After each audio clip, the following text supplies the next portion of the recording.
अल Qadir trust case में दिलचस्प मोड़। नैब ने 190 मिलियन पाउंड का केस क्यों बंद किया? क्या हुकूमत ने खुद इमरान खान को क्लीन चिट दे दी? एक निजी टीवी के प्रोग्राम में सीनियर सहाफी शहजाद इकबाल ने नैब की कारकर्दगी पर बड़े सवालात उठा दिए।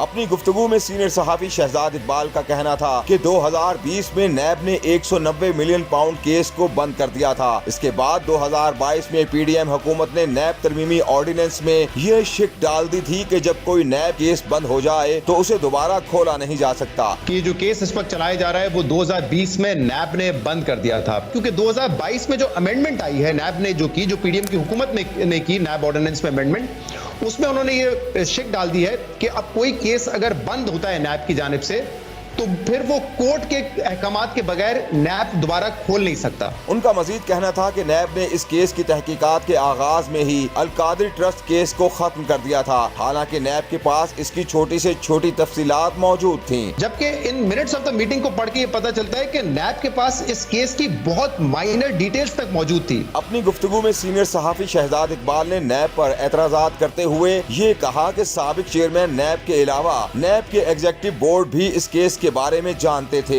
एग्जीक्यूटिव बोर्ड में उस वक्त 7 लोग शामिल थे, जिनमें से 5 आज भी मौजूद हैं और उस वक्त के डीजी ऑपरेशन नैब आज भी मौजूद हैं। लिहाजा नैब को खुद पहले ये बताना होगा कि इस वक्त नैब ने अल कादिर ट्रस्ट केस क्यों बंद किया।